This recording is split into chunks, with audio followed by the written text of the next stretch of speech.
Hello friends, कैसे हैं आप सब। उम्मीद करती हूँ और प्रे करती हूँ कि आप सब बहुत अच्छे से होंगे, बहुत खुश होंगे। तो बच्चों, आज हम करने जा रहे हैं क्लास 8 से चैप्टर 6 पृथ्वी का स्वर्ग। बच्चों, स्वर्ग हमारे लिए हमेशा से एक ऐसे स्थान की कल्पना है जहाँ सभी सद्गुणी लोग आपस में प्रेम और निस्वार्थ भाव से मिलकर रहते हैं। एकांकी का पात्र अचल धरती पर ऐसे ही परोपकारियों की कल्पना करता है जो बिना किसी लालच के ईमानदारी का जीवन जीते हों। अंत में उसे अपनी कल्पना का स्वर्ग वहाँ दिखाई देता है जहाँ शायद उसने सोचा भी नहीं होगा। पाठ का सारांश। इस एकांकी के लेखक डॉक्टर राजकुमार वर्मा हैं। एकांकी का मुख्य पात्र अचल एक चित्रकार है। वो एक गुणवान और सच्चा व्यक्ति है। झूठ, रिश्वत, फरेब, भ्रष्टाचार, इन सब के वो सख्त खिलाफ है। इस एकांकी में हर चीज़ के बारे में रोचक तरीके से दर्शाया गया है। स्वर्ग हमारे लिए हमेशा एक ऐसे स्थान की, एक ऐसी जगह की कल्पना है जहाँ सभी गुणवान लोग आपस में मिलजुल के प्रेम और निस्वार्थ भाव से रहते हैं। धरती स्वर्ग तभी बन सकती है जब यहाँ हर इंसान ईमानदार और सच्चाई से अपना जीवन बिताए। अचल धरती पर ऐसे ही परोपकारियों की कल्पना करता है जो बिना किसी लालच के ईमानदारी का जीवन जीते हों। अंत में उसे अपनी कल्पना का स्वर्ग वहाँ दिखाई देता है जहाँ शायद उसे सोचा भी नहीं होगा। तो चलिए देखते हैं इस चैप्टर से पृथ्वी का स्वर्ग। इससे शब्द अर्थ। इसमें पहला शब्द है साख, मतलब इज्जत मर्यादा। दुशाला मतलब ओढ़ने की चादर या शॉल। प्रस्थान मतलब जाना। कमबख्त मतलब अभागा। सिसकियाँ मतलब धीरे धीरे रोने की आवाज़। अंगरखा मतलब एक प्रकार की लंबी मर्दानी पोशाक। तितर बितर मतलब बिखरा हुआ। सहसा मतलब अचानक। मुहावरे, हाथ पैर ढीले पड़ जाना, हाथ पैर में ताकत न रहना। हाय तौबा मचाना, बहुत परेशान होना। अब देखते हैं प्रश्नों को। दूलीचंद और अचल में क्या संबंध था? दूलीचंद के दुशाले में क्या था? अचल कैसी तस्वीर बना रहा था? नंबर 4 पे भिखारिन के बच्चे की दशा कैसी थी? नंबर 5 पे अचल ने भिखारिन की मदद कैसे की?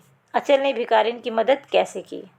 आगे देखेंगे शॉर्ट आंसर में संदूक के विषय में दूलीचंद ने अचल को क्या बताया और क्यों?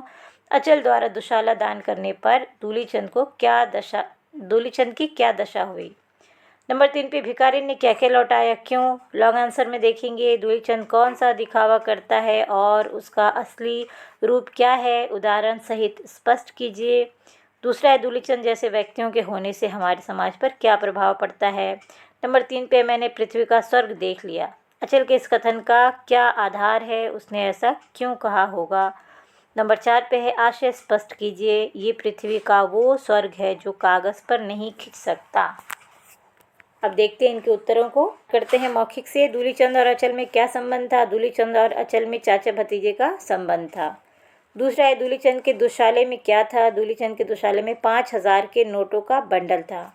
नंबर 3 पे अचल कैसी तस्वीर बना रहा था? अचल पृथ्वी को स्वर्ग के समान सुंदर दिखने वाली बना रहा था। भिखारिन के बच्चे की दशा कैसी थी? तो नंबर 4 का उत्तर है भिखारिन के बच्चे का सिर बुखार से तप रहा था। नंबर 5 पे अचल ने भिखारिन की मदद कैसे की? अचल ने भिखारिन की मदद दवा के लिए, रुपए और दंड से बचाने के लिए दुशाला देकर की। अब शॉर्ट आंसर में देखेंगे संदूक के विषय में दूलीचंद ने अचल को क्या बताया और क्यों। तो इसका आंसर लिखेंगे दूलीचंद ने बताया कि संदूक में कुछ नहीं है क्योंकि वो अपने रुपयों के बारे में किसी को बताना नहीं चाहता था। नंबर 2 पे अचल द्वारा दुशाला दान करने पर दूलीचंद की क्या दशा हुई। तो इसका उत्तर लिखेंगे वो दुख और गुस्से से अपनी छाती पीटने लगा। ज़ोर ज़ोर से हाय हाय चिल्लाता हुआ अचल को भिखारिन को बुलाने के लिए कहने लगा। नंबर 3 पे भिखारिन ने क्या क्या लौटाए, क्यों? भिखारिन ने दुशाला और उसके भीतर रखे सारे नोट लौटा दिए। उसे लगा कि इन्हें लेना पाप है, ऐसा दान वो नहीं लेना चाहती थी। अब लॉन्ग आंसर क्वेश्चन में देखेंगे दूलीचंद कौन सा दिखावा करता है और उसका असली रूप क्या है, उदाहरण सहित स्पष्ट कीजिए। दूलीचंद ने समाज में अपना मान, साख और नाम बना रखा था। वो सबके सामने दान पुण्य का ढोंग करता था। असल में वो उसके पास काला धन था जिसे वो इनकम टैक्स वालों से छिपाता था। पहले पुराने कपड़े गरीबों को दान करने के बाद कह रहा था, बाद में रुपए और दुशाला चले जाने पर अपना असली रूप दिखाने लगा। उसने किसी के प्रति दया का भाव नहीं था, इसलिए गरीब भिखारिन के बच्चे को बच्चे की दुर्दशा सुनकर भी कहता है कल मरने को हो तो आज मर जाएं। नंबर 2 पे दूलीचंद जैसे व्यक्तियों के होने से हमारे समाज पर क्या प्रभाव पड़ता है। तो इसका उत्तर लिखेंगे, दूलीचंद जैसे व्यक्तियों के कारण हमारे समाज में एक दूसरे पर अविश्वास का भाव पनप रहा है। लोग दूसरे पर भरोसा करने से बचने लगे हैं। कोई दयालु व्यक्ति मिल भी जाए तो उसे संदेह की दृष्टि से देखा जाता है। नंबर 3 पे मैंने पृथ्वी का स्वर्ग देख लिया, अचल के इस कथन का क्या आधार है, उसने ऐसा क्यों कहा होगा। भिखारिन के सच्चे और ईमानदार रूप को देखकर अचल को लगा कि यही पृथ्वी का स्वर्ग है। उसे विश्वास होने लगा कि समाज में इंसानियत पूरी तरह समाप्त नहीं हुई है। अब देखते हैं नंबर 4, आशय स्पष्ट कीजिए। ये पृथ्वी का वो स्वर्ग है जो कागज़ पर नहीं खिंच सकता। तो इसका है कि सच्चाई और पाप से घृणा अनुभव किए जा सकते हैं, उनका चित्र नहीं बनाया जा सकता। अर्थ ग्रहण संबंधी प्रश्न में देखेंगे, अचल जैसे युगों की समाज को आवश्यकता है क्योंकि, तो इसमें लिखेंगे दूसरों के दुख दर्द को समझने वाले ही समाज में सुधार ला सकते हैं। दूलीचंद जैसे लोगों की समाज को आवश्यकता नहीं है क्योंकि ऐसे लोग समाज के विकास में योगदान नहीं देते। दूसरा है मैंने पृथ्वी का स्वर्ग देख लिया। इसमें पहला है पृथ्वी का स्वर्ग से क्या आशय है, अचल ने ऐसा क्यों कहा होगा। तो स्वर्ग सच्चाई और ईमानदारी जैसे जीवन मूल्यों वाला स्थान है। और ख का है एक गरीब, असहाय और ज़रूरतमंद होते हुए भी भिखारियों द्वारा पूरे रुपए और दुशाला लौटाने पर अचल को लगा यही स्वर्ग है। अब इसमें है उचित विकल्प चुनकर सही का निशान लगाइए। यह रही चाबी, मैं अभी निकाल कर देता हूँ। रेखांकित सर्वनाम पदों के सही भेद लिखिए। तो ये हो गया संकेतवाचक और मैं हो गया पुरुषवाचक। दूसरा है ख, भिखारिन अपने आप रुपए देने चली आई। वाक्य में कौन सा सर्वनाम है, तो इसमें निजवाचक। ग है किस समूह में सभी प्रश्नवाचक सर्वनाम हैं, तो थर्ड वाले में है किनका और कौन।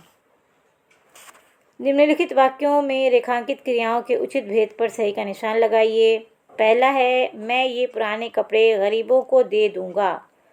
तो इसमें दे दूंगा अंडरलाइन है, तो इसमें द्विकर्मक है। आगे देखते हैं, मैं तो रोज़ ही थकता हूँ, इसमें अकर्मक। इस संदूक को हम अंदर रखवा देंगे, प्रेरणार्थक। ये पृथ्वी का स्वर्ग है, अचल बुदबुदाता है, इसमें नाम धातु। चाचा जी हाथ मुंह धो रहे हैं, सकर्मक। इन शब्दों में नाम धातु क्रियाएं बनाइए। तोतला का तुतलाना, फिल्म का फिल्माना, अपना का अपनाना, हाथ का हथियाना, लोभ का लुभाना, बड़बड़ का बड़बड़ाना। आगे देखते हैं जी, निम्नलिखित वाक्यों में प्रयुक्त काल लिखिए और उन्हें निर्देशानुसार बदलिए। वो नोटों के बंडल ज़मीन पर डाल देती थी, तो इसको डाल देती है। वो नोटों के बंडल ज़मीन पर डाल देती है, इसको भूतकाल में बदलना है, तो वो नोटों के बंडल ज़मीन पर डाल देती थी। ख में है 5000 मिल गए, इसको भविष्य में बदलना है, तो 5000 मिल जाएंगे। ग है बच्चों को ढकने से ठंड नहीं लगेगी, इसको वर्तमान में बदलना है, बच्चे को ढकने से ठंड नहीं लगती है। घ है अगर मैं आराम करता तो मेरी ये साख न होती, अगर मैं आराम करूँगा तो